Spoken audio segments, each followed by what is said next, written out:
একটা দোয়া শিখাই দেই, ইনশাআল্লাহ এই দোয়া করলে রিজিক তো বাড়বেই ইনশাআল্লাহ। আপনার যত ঋণ আছে ইনশাআল্লাহ আল্লাহ পাক শোধ করে দিবেন। বিশ্বাস করলেন না? এই দোয়া শিখাই দিচ্ছি, এজন্য আমাকে হাদিয়া দেওয়া দরকার, স্পেশালি আমাকে এখন হাদিয়া দেওয়া দরকার। গুরুত্বপূর্ণ দোয়া শিখাই দিচ্ছি। আলী রাদিয়াল্লাহু আনহু বলেছেন, কোন ব্যক্তির যদি পাহাড়ের সমানও ঋণ থাকে, এই দোয়া যদি আমল করে আল্লাহ পাক ওই ঋণও শোধ করে দিবেন ইনশাআল্লাহ।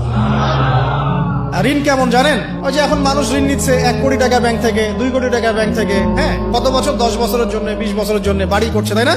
তার ধারণা এমন যে সে মারা গেলে তার ঋণটা কেউ না কেউ শোধ করে দিবেই দিবে, তাই তো? আর আল্লাহর রাসূল কি বলছেন দেখেন, একজন মারা গেছেন, নবী সাল্লাল্লাহু আলাইহি ওয়াসাল্লামের সময় একজন মারা গেছেন। তো নবী করিম সাল্লাল্লাহু আলাইহি ওয়াসাল্লাম বলছেন, এই ব্যক্তির কি কোনো ঋণ আছে?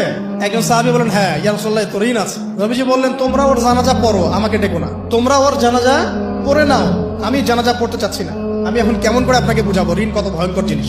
আপনি যে ব্যাংক থেকে 3-4 কোটি টাকার লোন নিয়ে রাখছেন, লাখ লাখ টাকা লোন নিয়ে বসে আছেন, দিব্যি সুখে বসে আছেন, এমন চিন্তায় যে আপনার মৌত হবে না। আর নবী সাল্লাল্লাহু আলাইহি ওয়াসাল্লামের সময়ে একজন মারা যাচ্ছেন, তিনি বলছেন তোমরা জানাজা পড়ে নাও, আমি জানাজা পড়তে চাচ্ছি না। মানে ঋণগ্রস্ত ব্যক্তি জানাজাও তিনি পড়তেন না। তারপরে একজন এসে বললেন, ইয়া